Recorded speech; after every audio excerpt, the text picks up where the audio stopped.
estás, querido? Eduardo, ¿cómo te va? Bien, ¿Cómo bien, andás? muy bien, muy bien, muy bien. Bueno, qué fin de semana y qué comienzo de semana, Tremendo, ¿no? tremendo. Sin respiro. Estaba terminando recién que de... no da descanso. No da descanso.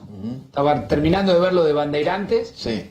Aparentemente la cadena, que es una cadena La cadena es muy seria. El dueño de Bandeirantes es de apellido Saad. Sí. Es no solamente el dueño, sino la cadena, una cadena muy, pero muy seria. Son extremadamente serios con la información. Así que... Yo tengo acá yo no sé si ustedes llegaron a poner en pantalla. Sí. El print de pantalla de la última información que hay, que lo tiene el propio Bolsonaro. Yo seguía de cerca un poco lo que contaba Gustavo Segre. La cadena lo da como... Sí. Como COVID positivo. Calculo que le van a hacer una contraprueba. Lo ven. Bolsonaro, test positivo para coronavirus. Y ya está usando o tomando cloroquina. Usa cloroquina. Está con y espera la 38 de contraprueba. fiebre, tos y 96 de saturación. ¿Y se pudo reconstruir las últimas horas? ¿Qué hizo? ¿Dónde estuvo? Te muestro, mira, te voy a mostrar una foto a ver si... Espérate un poquito. Y es una noticia Este fin de seguramente semana, impactante, ¿no? Espérate. Este fin de semana estuvo con el embajador de Brasil, de Estados Unidos en Brasil. Mirá. Este fin de semana. Con el embajador de Estados Unidos en mirá. Brasil. Sí. Mirá, hasta la mesita tiene los colores. Claro, porque es... Sin distanciamiento, sin barbijo. Abrazo, todo normal. Gustavo. ¿Está Gustavo Segre? Sí. Dale, vamos Edu, vamos con Gustavo. Gustavo, ¿cómo te va? Buenas noches.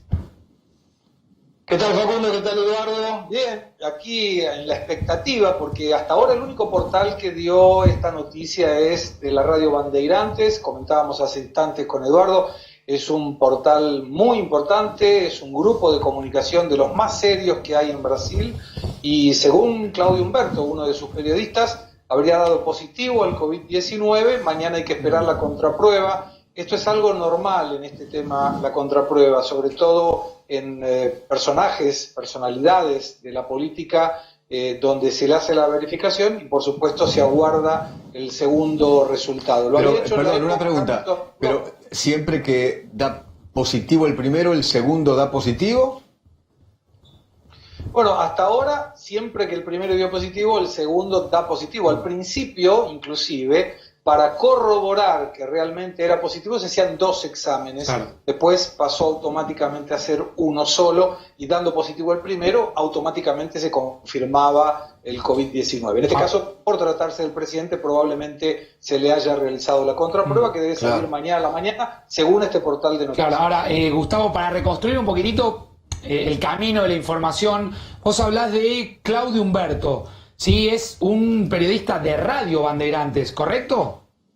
Es correcto, es de la Radio Bandeirantes. El grupo Bandeirantes de Comunicación tiene cable, tiene televisión abierta, tiene radio en AM, tiene radio en FM, tiene portales.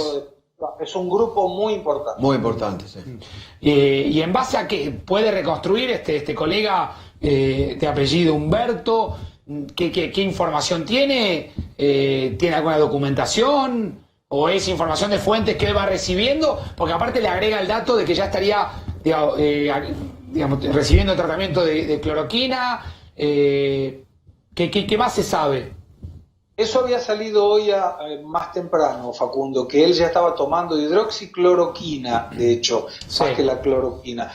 Bolsonaro había sido un defensor tanto de la cloroquina como de la hidroxicloroquina. El propio ejército había fabricado para exportar a los Estados Unidos en la época, y él lo que se mencionó hoy es que había cancelado a pedido de él la agenda hasta el día domingo, que estaba con fiebre, que estaba con mucha tos, y recordemos, Bolsonaro le había pegado en el palo el tema del COVID cuando 23 personas de su comitiva que había ido a los Estados Unidos habían regresado positivos todos. Él siempre ninguneó al COVID-19, primero dijo que era una gripecita, después dijo que del COVID era parecido con la lluvia, que mucha gente se iba a mojar, pero que poca gente moriría ahogada. Y recientemente, inclusive, el día de hoy había vetado el uso público de la máscara, del barbijo, y él hoy, cuando sale del hospital de las Fuerzas Armadas en Brasilia, se lo vio utilizando barbijo, y mencionó que no debía acercarse a la gente que lo estaba esperando a pedido de los médicos. O sea que hoy ya fue, a ver Gustavo, hoy ya fue a un acto público con los síntomas. Sí, claro. Bueno, en realidad, el fin de semana...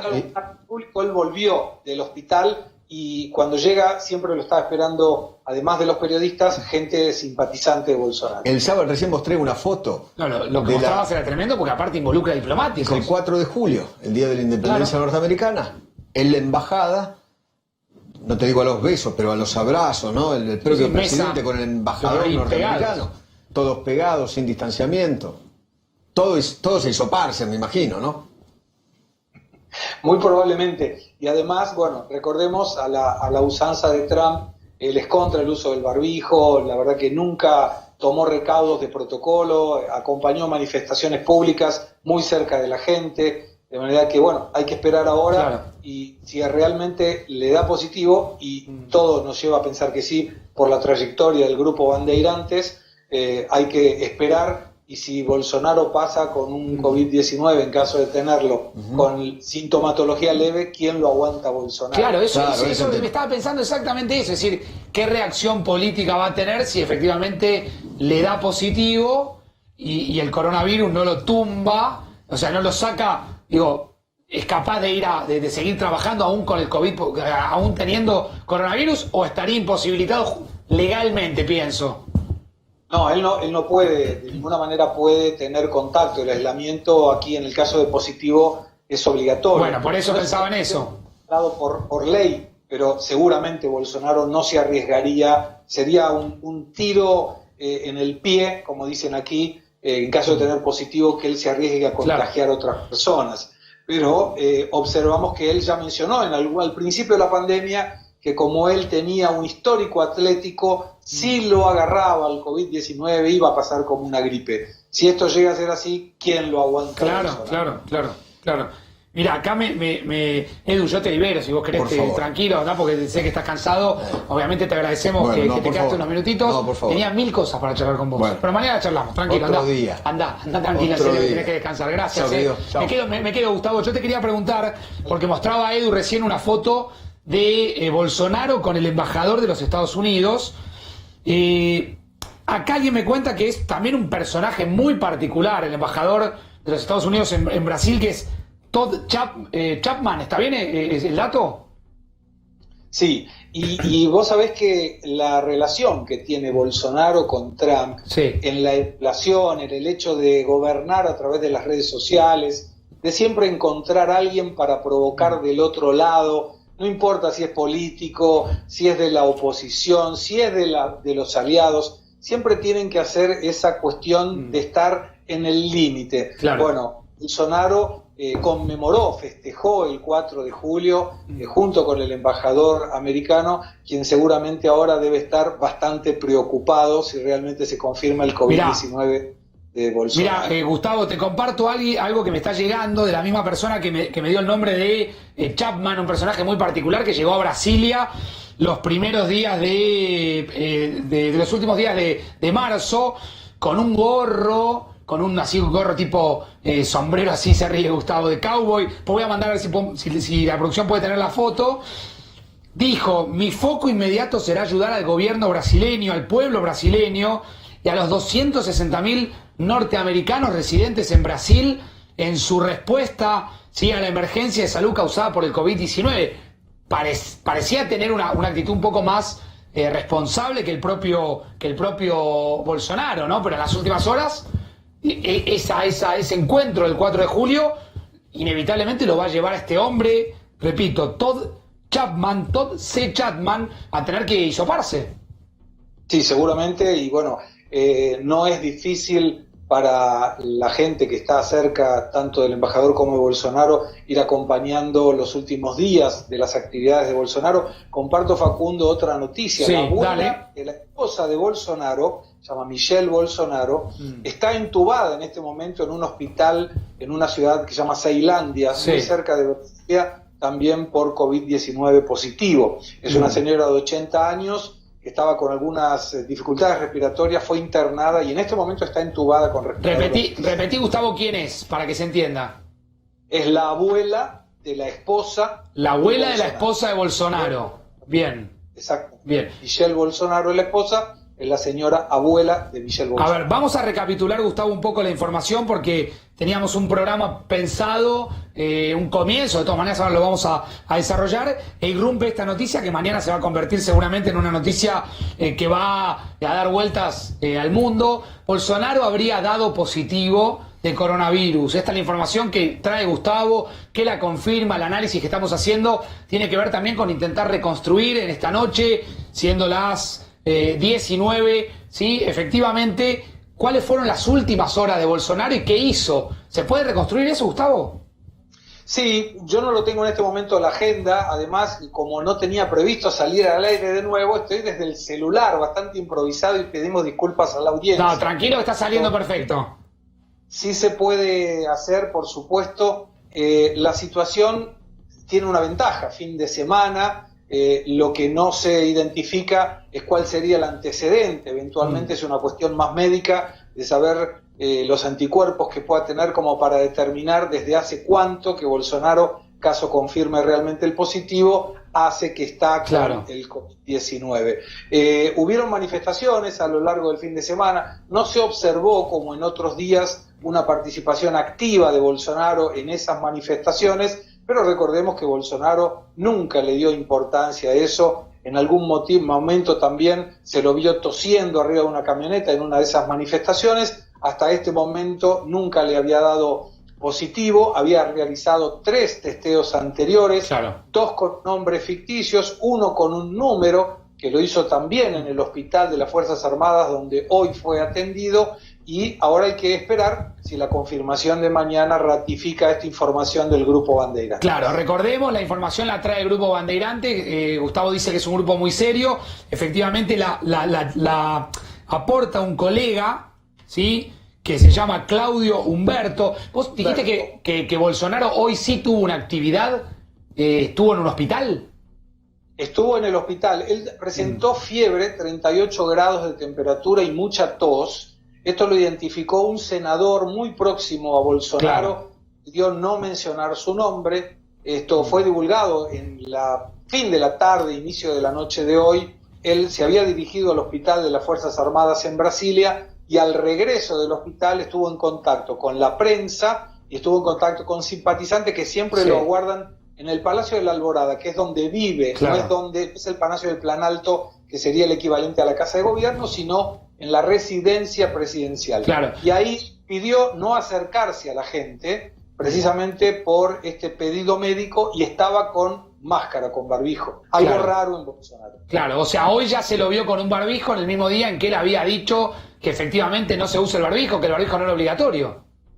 Claro, él vetó una ley, Congreso, donde mencionaba la necesidad y la obligatoriedad de utilizar barbijo en organismos públicos, por ejemplo, y en comercios. Él atribuyó el veto al decir que como eso era una potestad de los gobernadores y los intendentes, no tenía ningún sentido que el presidente ratificara esa independencia provincial y municipal. Y justamente en ese día él se lo ve con barbijo, algo que hasta ahora no estaba haciendo. Claro.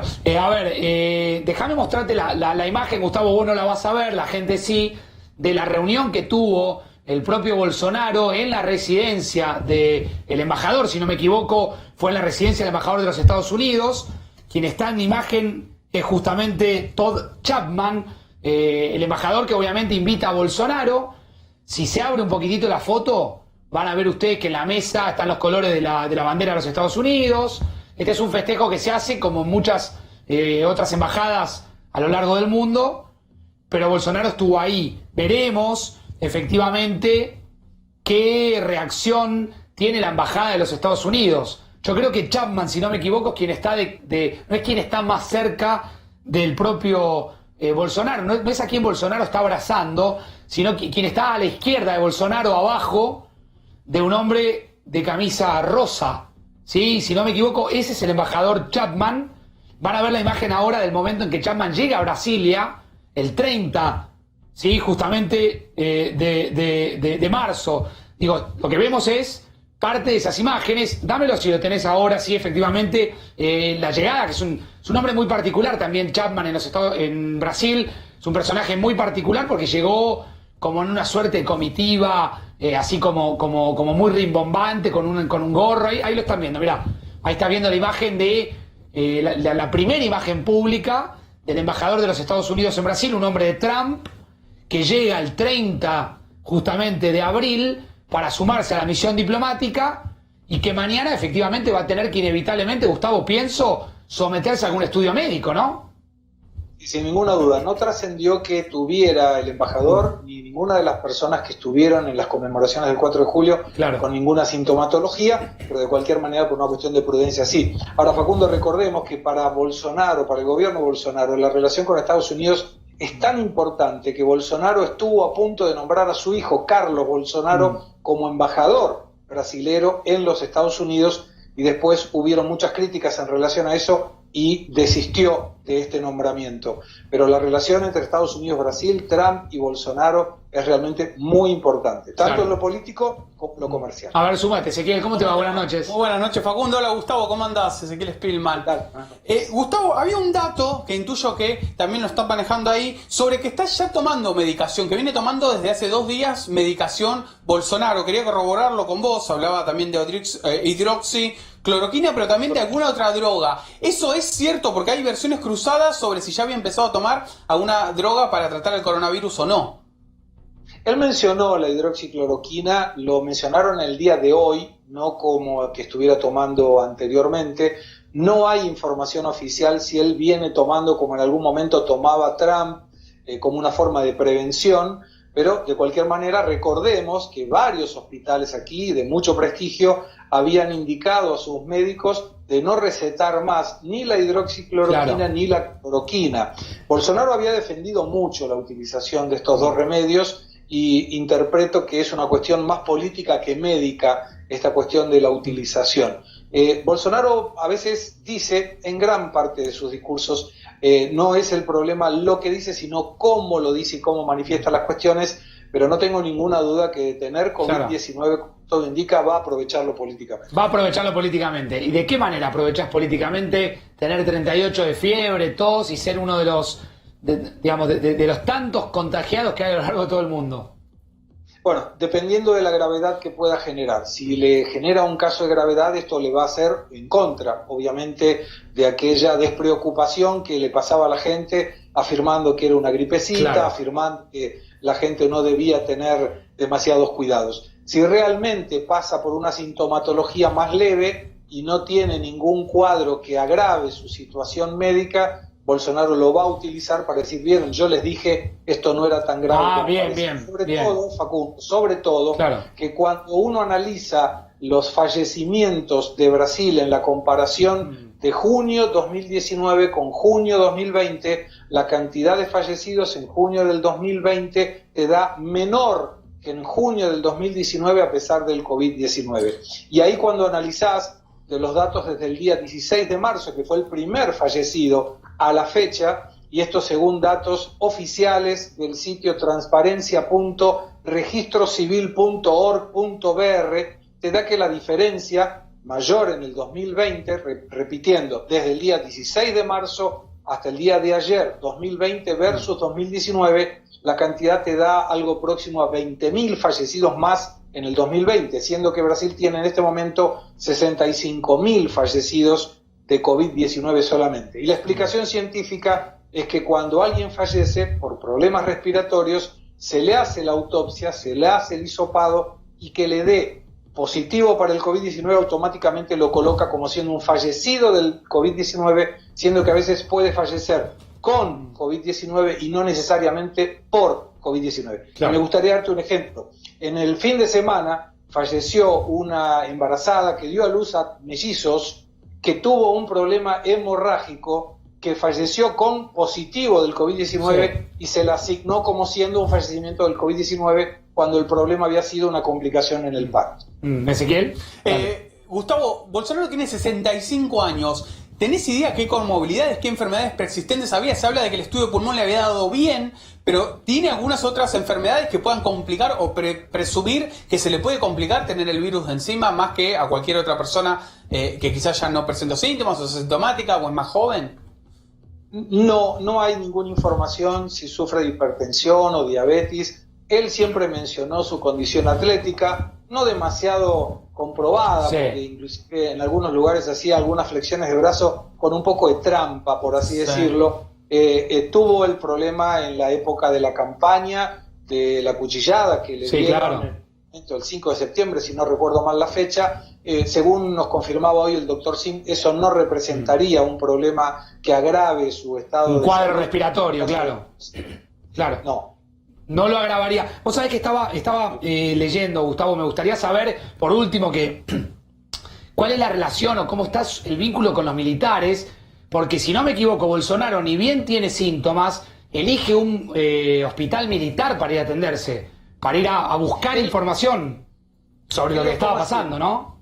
Él está muy vinculado con los militares, Facundo. De hecho, la última vez que hizo el testeo también lo hizo en el Hospital de las Fuerzas Armadas en Brasilia. Siempre que tiene cualquier necesidad hospitalar o médica, se hace atender en ese hospital y te diría que la relación con los militares es la base de sustentación de su gobierno en este momento. Así que no me llama la atención que haya ido a ese hospital. Claro, claro. Y te pregunto esto porque siempre hay mucha especulación, sobre todo, creo que hace un tiempito lo hemos hablado fuera del aire, de cuál es el rol en este momento de los militares. Pienso en un presidente que puede llegar a quedar debilitado por un tema de salud. Reiteramos, estamos abriendo el programa de una manera distinta. Le habría dado positivo a Bolsonaro, 38 de fiebre, tiene todo dolor de cuerpo, se fue a atender a un hospital militar, tuvo un gesto con los simpatizantes que estaban en la puerta del lugar de la residencia presidencial al no acercarse. Pienso en el rol de los militares, esos militares que en algún momento sonó muy fuerte la idea de que iban a avanzar sobre el gobierno de Bolsonaro, ¿no? Sí, el propio vicepresidente Hamilton Mourón indicó que no, que la relación de los militares es claramente democrática. Hay muchísimos militares que ocupan lugares estratégicos en el gobierno de Bolsonaro, en diversos ministerios y en diversas secretarías. En ningún momento se colocó esto en tela de juicio o en riesgo. Lo que sí hay en este momento es una clara negociación con lo que se denominan partidos del centro, el centrón. Recordemos, Facundo, que aquí en Brasil el Congreso de la Nación tiene 30 partidos representativos en la Cámara de Diputados y 28 partidos representativos en la Cámara de Senadores. Entonces, es un juego político de alianzas permanente, pero no hay ningún motivo en este momento para suponer que los militares podían tomar cualquier tipo de atribuciones que no le corresponda por la vía democrática. Claro. Gustavo, ¿te quedas al teléfono abierto hasta que terminemos? Pues, gracias. sin duda. Gracias. Gustavo Segre, desde Brasil. Ahora volvemos a la Argentina. Vamos a poner en pantalla a nuestro próximo entrevistado. Hoy habla, en 4 días, uno de los referentes, ¿sí?, más jóvenes que tiene la oposición, que venía manteniendo un bajísimo perfil, que rompe de alguna manera ese bajo perfil, por lo menos en televisión aquí con nosotros en 4 días. Venía manteniendo un bajo perfil, un silencio moderado. Es Nicolás Massot, ya lo están viendo.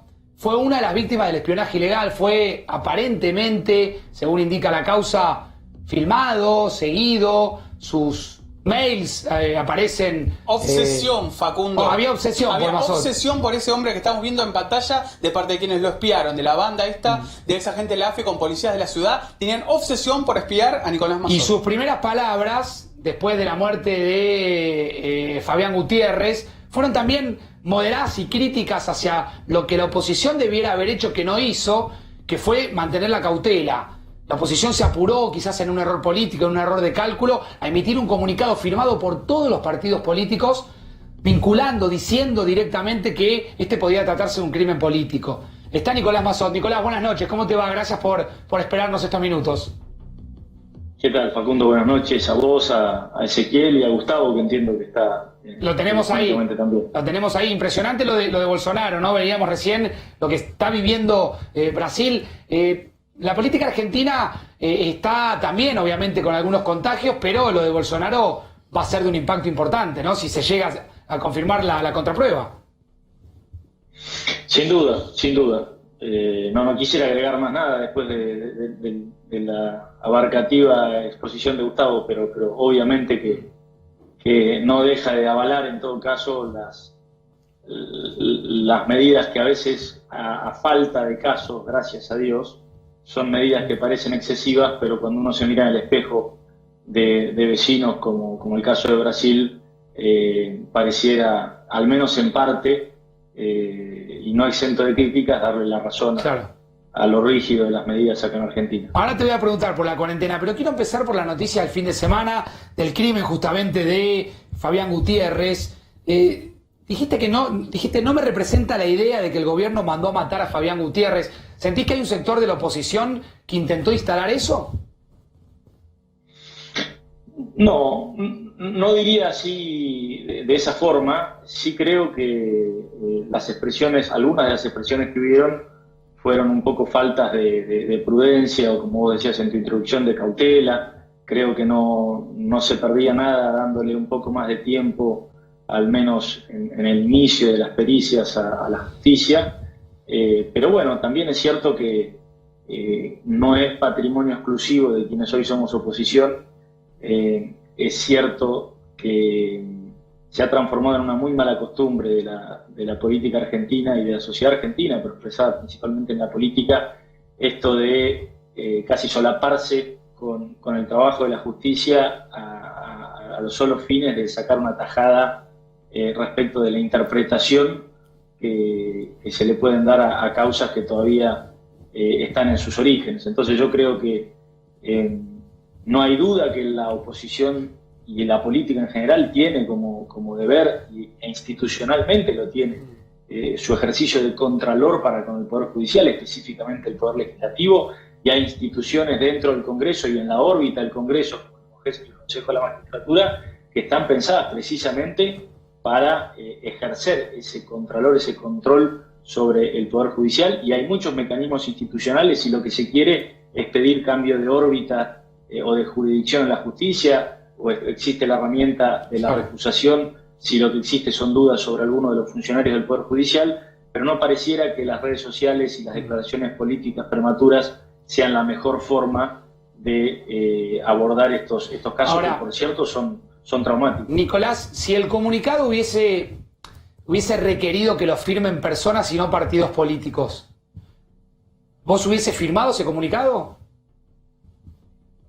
No, y en general no firmo nada en lo que no participo, o al menos reveo la redacción, como casi la totalidad de las personas. Pero no, insisto, creo que no me pareció que fuera la manera más prudente. Si en todo caso, insisto, lo que se quería era simplemente marcar un punto sobre la conveniencia de que la causa pasara a la órbita federal, o plantear alguna duda respecto de la fiscal. En este caso me parece que había otros mecanismos más institucionales para hacerlo. Claro. ¿Vos ves, como vieron algunos otros referentes de la oposición, cuestiones extrañas detrás de esta muerte? No me corresponde, Facundo, sería incoherente con lo que estoy planteando. La verdad es que no tengo elementos, y si los tuviera, flaco favor haría de exponer. Y cuando vos ves que hay otros referentes de la oposición que son tan duros, tan tajantes, en algunos casos que alimentan fuertemente la grieta, ¿qué te pasa? Mira, me parece que no es simplemente, y lamentablemente no es patrimonio de la oposición, es una costumbre política ya a esta altura, y que también, no me lo preguntaste, pero me animo a decirlo, también existe en el periodismo, en el ámbito en que ustedes se desarrollan, y existe en general en todos los ámbitos de la sociedad, esa falsa idea de que buscar culpables en algún punto nos da soluciones a los problemas que nos aquejan de manera común a todos los argentinos, y que ya han atravesado al menos 4 gobiernos, 3 de signo peronista, kirchnerista y 1 de Cambiemos, y sinceramente los problemas han demostrado ser estructurales y han demostrado ser comunes a esos gobiernos, de manera que nosotros, junto con un grupo de dirigentes encabezados por Emilio Monzó, por Rogelio Frigerio, estamos convencidos y no vamos a cesar en el pedido de sensatez, de mesura y de moderación, no como un fin en sí mismo, sino como un medio para alcanzar ámbitos de acuerdo, que para nada significa eliminar el eje oficialismo-oposición. Claro. Digo, el mismo grupo de dirigentes, particularmente un grupo de diputados encabezados por García de Luz, en el Congreso Nacional, ratifican como su hijo Rogelio, lo vamos perdiendo. No titubearon ahí de pararse con firmeza. Sí. Perdón. No, ahí mejoró la comunicación. No titubearon a la hora de pararse con firmeza frente a lo que parecía un un ataque a la propiedad privada con el caso Vicentín. Claro. Lo que pasa es que lo que tenemos que evitar es la idea de que la forma de ser oposición es siempre acordar o siempre oponerse. En cualquier régimen bipartidista en el mundo, sea de régimen parlamentario o presidencialista, lo que suele existir es una oposición férrea en aquellas causas que se justifica, pero con una coexistencia cooperativa para la resolución de los problemas. Lo vamos perdiendo, Nicolás, qué lástima, porque es interesante la charla. A ver si lo recuperamos. Hacele una pregunta a vos, Ezequiel, dale. ¿Cómo te va, Ezequiel Spillman, Nicolás? Quiero seguir con la línea que te planteaba recién Facundo sobre la referencia de la oposición. Recién nombrabas a Sebastián García de Luca en diputados, podríamos nombrar otras facciones también de lo que fue en su momento el oficialismo, hoy es la oposición. ¿Crees que la crisis económica que se viene, que ya se está viendo, está logrando o va a lograr que tanto oficialismo como oposición vayan en lugar de ir hacia el medio o ir hacia el lugar del diálogo, vayan hacia los extremos, hacia las puntas? Y por eso pasa lo que recién contabas con el comunicado, donde lo firman presidente de partido, pero no lo firman muchos de sus principales referentes. Pues no lo firma Carrió, no lo firma Horacio Rodríguez Larreta, no lo firma Vidal, no lo firma Frigerio, pero sí lo firma Federico Angelini, que es un diputado de Santa Fe. Entonces, la pregunta concreta es si esta idea, ¿no?, este concepto que tenés vos, que tienen muchas personas en la oposición y también en el oficialismo, no puede disolverse ante la presión de la pandemia económica, ¿no? Sería realmente muy desafortunado. Por el contrario, yo te diría que la aparición de la pandemia y la visualización del presidente, el gobernador, el jefe de gobierno, representantes de tres distintos organismos o jurisdicciones del Ejecutivo, trabajando mancomunadamente en pos de la solución sanitaria o las medidas económicas, fue muy alentadora, y creería que no fui el único en mi caso que se hizo ilusión y que todavía lo hace, pensando que por el contrario esta emergencia a raíz del coronavirus lo que puede es quebrar la dinámica que venimos trayendo de falsa grieta, de confrontación estéril, y empezar a mostrar otra cara de la política. Es decir, que nadie piensa que Horacio Rodríguez Larreta deja de ser uno de los principales referentes de la oposición por sentarse semanalmente con el presidente. Eso es de una inmadurez política inédita, no podemos seguir así. Eso está muy bien que ocurra, está muy bien que trabajen mancomunadamente para resolver los problemas que en definitiva más le aquejan a la sociedad. Yo no estoy diciendo que no le importe a la sociedad la gestión del Poder Judicial o la resolución de estas causas de espionaje del crimen. Pero vamos a ser sinceros, hay millones de argentinos que tienen preocupaciones mucho más inmediatas y que esperan que la política deje que la justicia trabaje en esos temas y que los políticos se dediquen a lo que tienen que dedicarse, es decir, a diseñar políticas públicas que vuelvan a incentivar la inversión y el trabajo en este momento en donde hay tanta... Nicolás, te pregunto, sí. Te hago la última, agradeciéndote este tiempo que nos has dispensado después de... Estuviste mucho tiempo callado, ¿no? Pero no es callado. Pero tan callado que se cortaba. Tantos años de ejercer... Sí. No, después de tantos años de ejercer responsabilidades, gracias a Dios y a la gente que nos votó tan importantes, primero, el plano personal, uno también necesita introspección y pausa. Uno no es simplemente un opinador de la realidad. Y en segundo lugar, había un nuevo gobierno que comenzaba y que merece, como cualquier gobierno, el beneficio de la duda y un acompañamiento inicial. Entonces me parecía prudente mantenerme por un tiempo fuera de las cámaras. Nicolás, fuiste espiado ilegalmente, según se está investigando en una causa. Fuiste seguido, filmado, fotografiado. ¿Qué sentiste con todo esto? Y es bravo, ¿no? Porque uno siempre escucha en los pasillos, ahora acuñamos esa terminología, algunos colegas tuyos, los sótanos de la democracia, ¿no? Siempre existen fábulas o mitos sobre eso, y como todo mito, cuando se confirma es bastante doloroso y obviamente en el plano más personal uno se siente vulnerado, ¿no?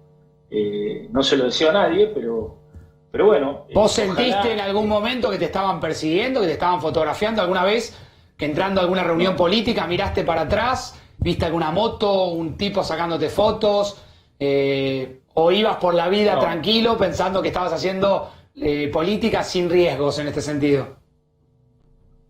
No, la verdad que no, nunca lo noté y sí, en general uno que hace lo que hace con buena fe y además lo que la verdad se debería entender y queda como una paradoja en ese sentido es que la política sobre todo es pública o casi exclusivamente es pública. Claro. No quiere decir que en la política no exista el secreto, como existen los negocios y la sorpresa, que bien entendida es una parte importante. Pero en definitiva no hay un acto público, no hay un acto político, o no hay política en la medida en que no haya publicidad de la política. Claro. La política bien hecha se hace a la luz del día y no hay nada que esconder. Y la verdad es que al menos en Emilio, que también aparentemente éramos un objetivo común, nos manejamos siempre con la franqueza de que, como en nuestro caso, no hay nada que esconder. Claro. Y a ver, porque una cosa, yo siempre lo marqué desde este espacio, lo más llamativo que tiene esta investigación es que se habla de espionaje ilegal a propios y ajenos. Vos estás en la categoría de los propios. Quiere decir que si la justicia el día de mañana terminara acreditando que se realizó espionaje ilegal sobre tu persona, fue tu propio gobierno el que te espió.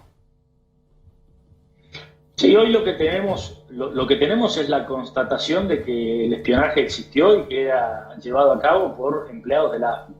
Eso es lo que sabemos, fuera de cualquier opinión, y eso en sí mismo, si terminara acá, ya enviste una gravedad sin precedentes. Claro. Que existan recursos públicos originariamente destinados para la inteligencia, para combatir el crimen organizado, que tantas vidas se cobran en nuestro país, la trata de personas, el narcotráfico, el terrorismo, estén derivados, tergiversados y reorientados a actividades ilegales de espionaje político, en sí mismo ya es gravísimo. Claro. Ahora, después lo que le queda a la justicia, y que de vuelta hay que tener una extrema prudencia a la hora de opinar, es si había una cadena de mando y en todo caso cuál era. Pero acá volvemos a lo anterior, no se trata solamente de una actitud de Juntos por el Cambio. Ojalá muchos de los actores del gobierno que durante el fin de semana con justa razón le reclamaron prudencia a Juntos por el Cambio, tuvieran la misma prudencia también a la hora de acelerar acusaciones a nuestro gobierno en la causa de espionaje, ¿no? Me parece que, por eso yo te decía que falta en toda la política esa prudencia, esa mesura y esa sensatez de dejar de mirar las cosas que nos dividen y tratar de sacar una ventaja para ganar la próxima elección y estar concentrados en cómo hacemos para resolver la próxima gestión, no la próxima elección. Es decir, dejar de pensar instrumentos electorales solo para ganar y empezar a pensar dinámicas políticas para poder gobernar, le toque a quien le toque. ¿Mantenés contacto con Macri? ¿Hablás con Mauricio Macri? No hablo desde el año pasado. ¿No te llamó tampoco por el tema del espionaje? No. Y con la Reta sí tenés contacto, Nicolás. Además de con Monzoy Frigerio, formamos parte de un equipo, pero con la Reta sí. Sí, claro, con Horacio sí. Aparte, bueno, tuvo el gesto de pedirme que lo acompañe en el directorio del Banco Ciudad, así que también tenemos una relación de gestión más allá de muchas coincidencias políticas. Claro. Ahora, el no, frente a la pregunta mía, si hablas con Mauricio Macri, digamos, me obliga a la repregunta. ¿Por qué no hablas con alguien que hasta hace muy pocas semanas, muy pocos meses, era el líder o es el líder? Digo, ¿vos sentís que Macri es el líder de la oposición? Macri es el expresidente y en ese sentido es una figura muy relevante en la oposición, que tiene sin duda mucho ascendente y liderazgo. No diría que es el líder de la oposición en el mismo sentido que lo fue hasta ahora, porque esa verticalidad que te da la presidencia de la Nación ya no la ostenta Cambiemos, y Cambiemos tiene una particularidad difícil de encontrar en otros espacios, y yendo hacia atrás también, que es un importante número de dirigentes con mucha expectativa electoral. No depende de uno o dos personas. Yo creo que tiene un puñado nutrido de dirigentes que generan expectativa a nivel nacional, y eso horizontaliza mucho la conducción. ¿Pero te imaginás a Macri volviendo a competir por un cargo público o por un cargo legislativo? Bueno, no tengo elementos para saberlo. Siempre es difícil el rol de un expresidente. En nuestro país específicamente difícil. Hay otros países en donde muy rápidamente se coloca a la figura del expresidente en una figura de referencia, de transmisión de experiencias, no solo nacional, sino también internacional. Acá también hay una bastante mala costumbre de atacar inmediatamente de salido al expresidente en distintos flancos y casi de tratar de traerlo de vuelta a la arena electoral, y eso por supuesto le quita un poco el brillo del cargo del expresidente, y a veces en el espacio al que pertenece genera esa fricción, porque siempre es difícil un recambio de legitimidad y de liderazgos cuando todavía hay una figura tan importante presente. Ahora, Nicolás, ¿crees que le falta un recambio todavía al PRO? Porque Patricia Bullrich fue ministra de Macri, y saben que tiene mucha experiencia en política. ¿Crees que falta una vuelta de tuerca en lo que fue el oficialismo, que es la oposición, de recambio de dirigentes, de otras figuras?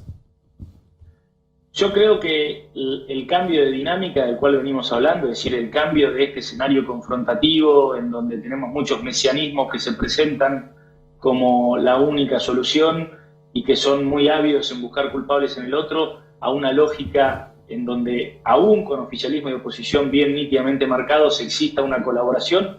Ese cambio tiene que venir necesariamente con un cambio de figuras y un cambio de generación. Claro. ¿Solamente en la política, Nicolás? No, obviamente en todos los estamentos, pero en general los distintos estamentos de la sociedad tienen distintos tiempos para su recambio. Por ahí, en el periodismo, para meterme en el ámbito de ustedes dos son unos de los tantos referentes de un recambio que ocurrió recientemente, que no está por venir, sino que ya ocurrió y que está en boga. Digo, son muchos los ejemplos, no los quiero nombrar, y mucho menos si son de otros medios, pero y puede haber ocurrido algo parecido en el sector empresarial. Tal vez a la política le falta ese recambio. Aprovechando que hablamos un poco de generación en generación, ¿qué edad tenés vos, Nicolás? 35. 35. Es más joven que vos, Facundo. 35. Sí. Dios mío, bueno. Sí, así es. Iba a decir otra frase, pero queda fea en televisión. Pero un jovencillo. Es un jovencillo. A ver, ¿por qué crees que está todo tan podrido? Te lo pregunto así. Digo, con eufemismos, te lo preguntaba. Sin eufemismos, digo, ¿podrido en qué sentido? Voy a tratar de describir el concepto de podrido. Después del fin de semana que tuvimos, donde vimos y asistimos a escenas realmente lamentables, desde la política, desde el periodismo, desde lo que pasa en el mundo de las redes sociales, uno verdaderamente, yo lo hablé ayer con varios colegas, yo personalmente viví un fin de semana muy particular, porque estaba todo puesto en tela de juicio. Creo que alguien escribió por ahí, todos de repente pasamos a ser buenos y malos al mismo tiempo, pasamos a decir mentiras y verdades al mismo tiempo. Hay como un fenómeno de la posverdad. Yo lo viví un poco en el caso Nisman, realicé una investigación, publiqué un libro, y claro, ese libro tenía una impronta que buscaba tratar de describir los hechos materiales, como decimos los abogados, a los hechos objetivos. Pero ahora resulta que ya no importan los hechos materiales, ya no importa a qué hora pasó el crimen, quiénes participaron del crimen, sino que termina importando lo que la propia gente termina queriendo que nosotros les contemos, y eso muchas veces, también en tiempos donde se está hablando y mucho de la libertad de expresión, termina generando un efecto en nosotros, planteándonos, tengo que salir a contar, tengo que dar esta información, claro.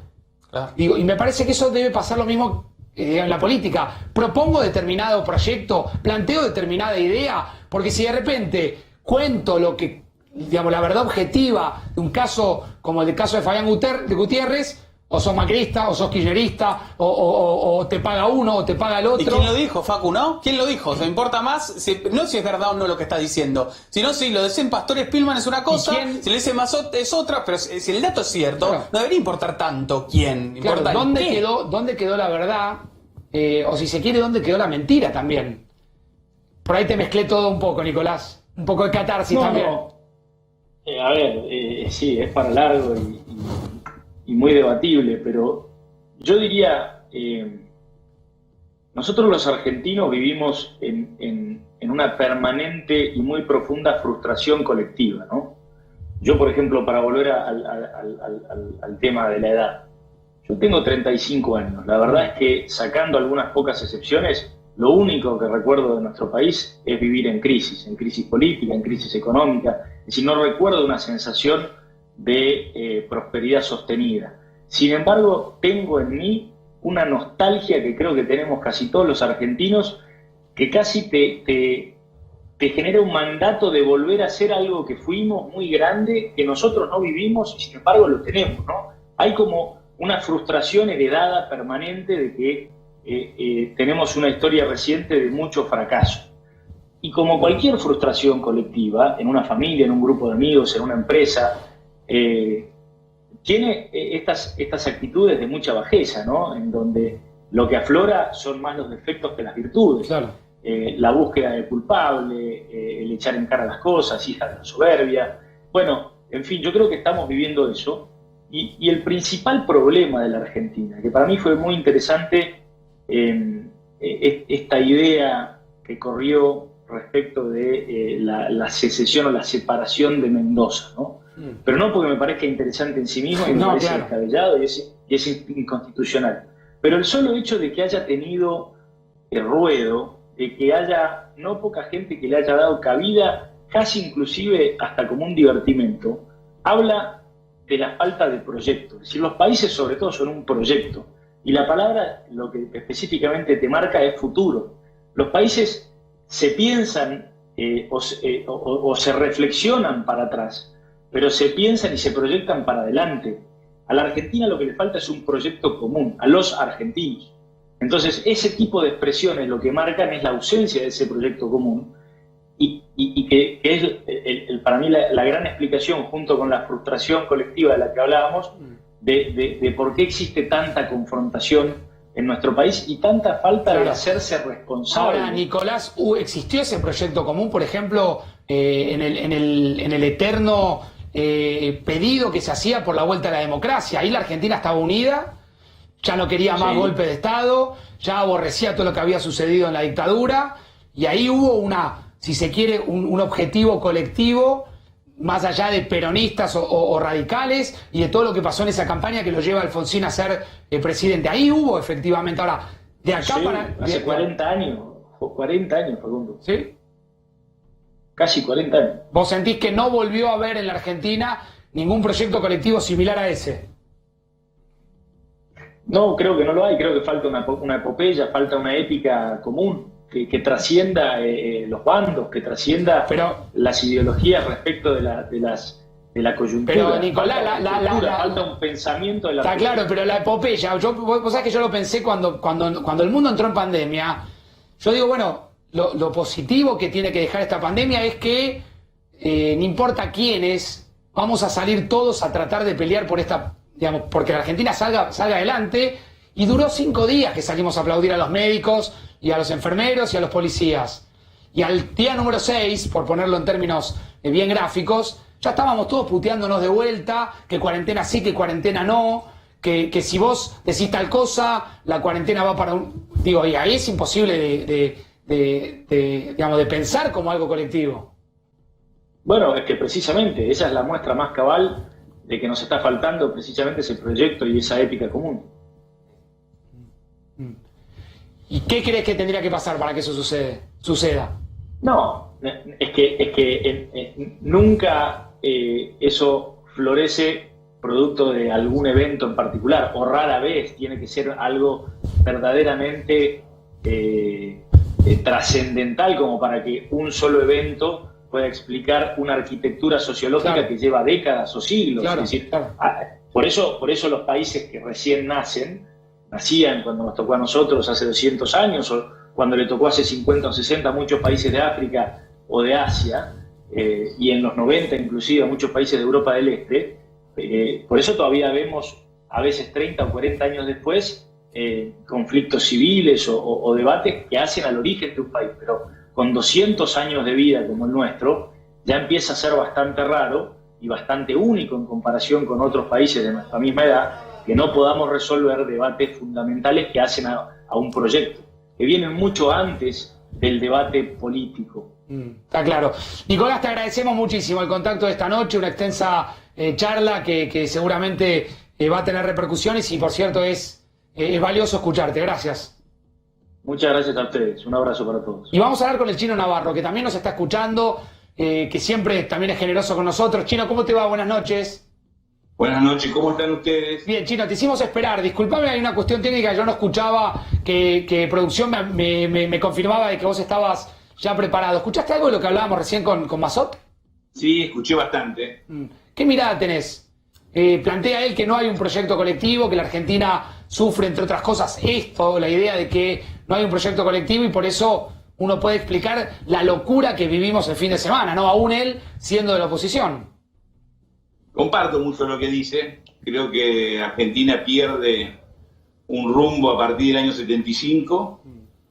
Pues si vos tomás de los 30 al 75 con la contradicción que hubo muchas dictaduras, muchos golpes militares, mucha violencia, pero había un rumbo económico. Si vos tomás los últimos años de los conservadores, Pinedo, para personalizar, Sí. el propio Perón, Frondizi, Ilia y Onganía, había un patrón común. Había muchas diferencias, pero había un patrón común que era la industria, era el trabajo, era convocar inversiones extranjeras, algunas con un concepto más nacionalista, otras más flexible.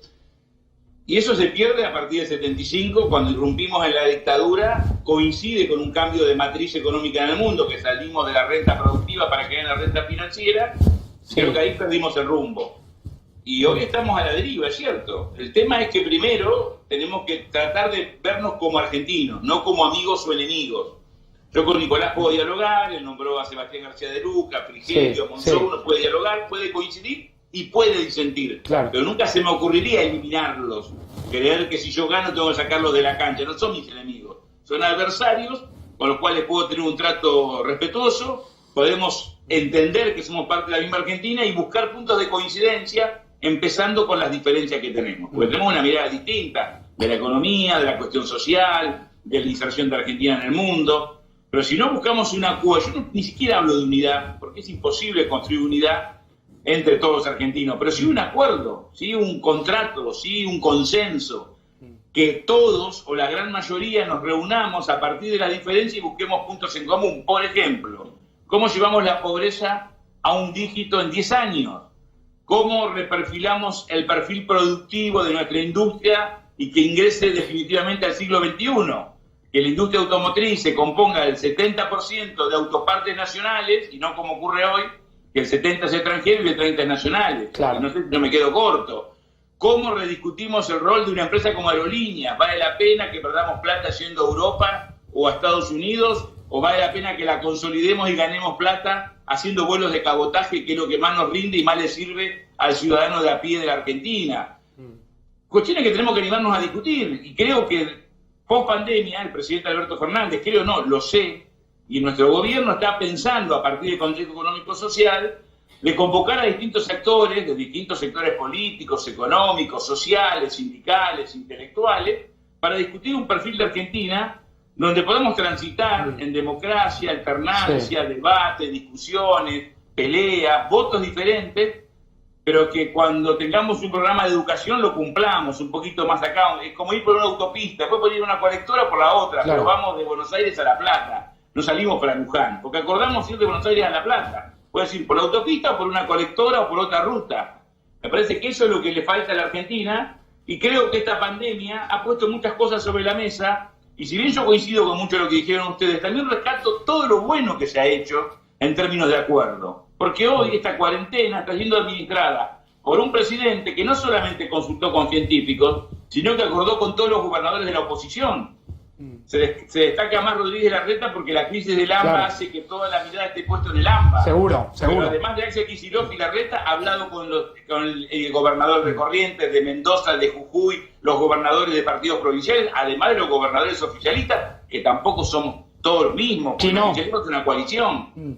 Chino, te agradezco. La verdad, lamento sinceramente, por un tema técnico, yo no escuché que estabas conectado y me extendí un poco en la nota con Nicolás Massot. Pero incluso si yo sabía que estabas, me hubiera gustado que se crucen un poco, que siempre lo intentamos hacer aquí en el programa para encontrar puntos de coincidencia a pesar de ser espacios políticos distintos. No faltará la oportunidad. Chino, gracias. Gracias a vos, que sigas muy bien. Buenas noches. Un abrazo grande. Fernando el Chino Navarro, una noche intensa. Confirmamos efectivamente lo que publicó la TV de Brasil, Bandeirantes TV, que efectivamente dice que Bolsonaro espera una segunda contraprueba, pero que tendría coronavirus positivo. Nos vamos con el dato de los recuperados, como habitualmente hacemos aquí en 4 días. 28.531. Esta también es una cifra que hay que mirar permanentemente. Quédense en A24. Mañana Ahí está. ya está todo preparado el Ahí equipo. lo veo, está mirando su celular. Mañana Spielman a las 10 de la noche lo veo acá. Así, con muchísima más información, Era muy Facundo. justo usted, Spielman, no lo puedo ni saludar cuando llegue. No, tiene razón. Use la cucaracha usted también, ¿eh? Cuando pueda, por favor, ¿eh? Chau, chau. Mañana a las 22 aquí en 4 días.